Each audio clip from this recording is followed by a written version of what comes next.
process point of view, like, what is your process when you're writing short fiction?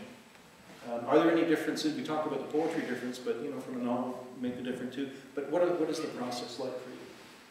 Well, for me, I kind of know it's going well when I start making little notes up in the corners. Joyce always came home from the hospice with a list of names in her pocket, even though she had found that names didn't matter much there. From week to week, the names changed as they were expected to, even though the room numbers 1 to 8 stayed the same. Old-fashioned names ready to come into popular circulation again. Dorothy, Grace, Daniel, Sarah, Isaiah, Daisy, Joe, shifting from generation to generation, as if carried on the wind. Today, 2 candles remained lit by the nurse's station, as they were for 24 hours after a death, and 2 new patients had already arrived by ambulance.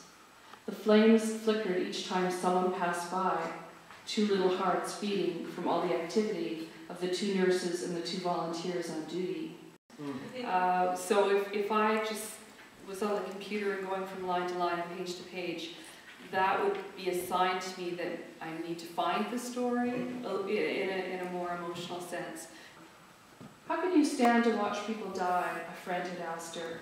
But she felt that what she did here was watch people live, a vivid, strange time in their lives, full of dreams and memories, the undercurrents of their family intensifying, time breaking down between past and present.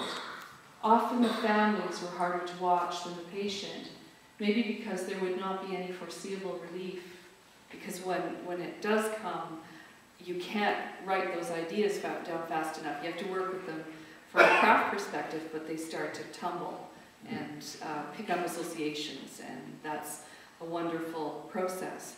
But I will leave something unfinished for a very long time until I witness something, or I hear something, or I read something that kind of reminds me of that world again, and then I'll re-enter it with a new perspective. She pulled the chair closer to the bed and angled the straw into his mouth. His big hand came up and touched her hand as she held the glass. He concentrated, and it took a minute before she saw that fluid had lifted as far as his lips. His skin was dry and almost scorchingly hot. She was moved by the way heat raged in the bodies of many at the end of life, as though the people inside were in a hurry to spend it all, burn it all, like the fiery end of chlorophyll.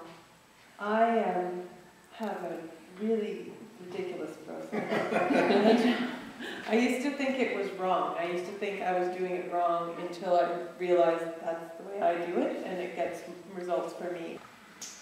Christiane Martin was the second child of Gordon and Muriel Martin, a daughter born 7 years, almost to the day, from the hard birth that brought her brother Alex into the world.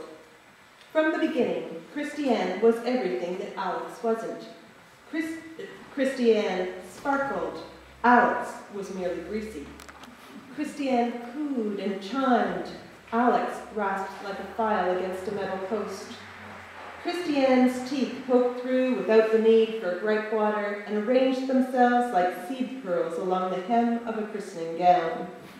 Alex's teeth fell inward, and his face followed, like a swimmer gasping for air. It seemed that Alex's bones were never far from the surface, but Christiane had no angles. Her entire being seemed to curl, hair into ringlets, lashes upwards. She was a bow and glossy wrapping, a present her mother could not believe that she had received. And from the moment she first laid eyes on the child, Muriel Martin devoted herself to ensuring that Christiane would never be snatched away. You know, I write pages and pages and pages before I know that I even have a paragraph worth doing anything with, and then I'll throw all those pages out and I'll write that paragraph over again, and pages will spill out, and then I'll have 3 sentences, and then eventually I'll just click in and I'll begin to be able to write. But it's very messy, exploratory, and I've tried to do it differently, and then I just realized, no, that's actually the way that I work. When the nurse returned, she was pushing a stainless steel cart bearing a dinner tray. The nurse set the tray across Muriel's lap, then clutched the side of the bassinet where Christiane was sleeping. Muriel grabbed the other side. Dinner time for mother is bedtime for baby. No, Muriel said. The word had slipped out of her with less consciousness than the baby had, and her sudden insurrection caused her pulse to race. She pushed the tray to the edge of the mattress. No, she said. I used to write kind of like amphetamine first drafts, just like in the beat style, the gonzo manic first draft. I'd write 15, 20 pages a day, and then clean up afterwards. So I'd write a short story in one day and then spend months revising. They were parked on Union in front of her place, their knees locked in conference around the stick shift, Jana and Justin talking, necking a little, the windows just beginning to steam. "We better stop," she said. "I should go now." It was 1 a.m., a Thursday night turned Friday morning. Squads of drunken students were on the town.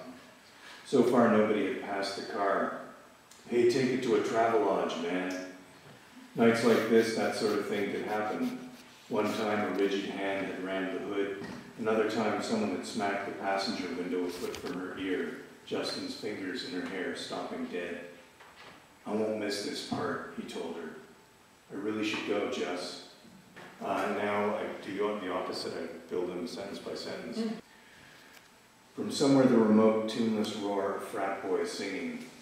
Possibly the sound was approaching.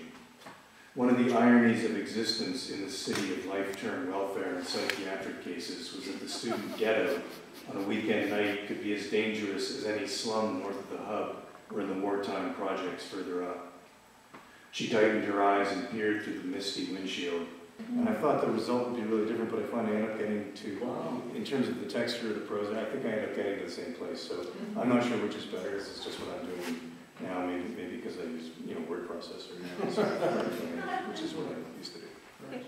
Behind the pistol, a face appeared, pocked and moon-colored under the sodium streetlights, eyes wide and vacated. A too small baseball cap, hair long behind the ears, dark handlebar mustache.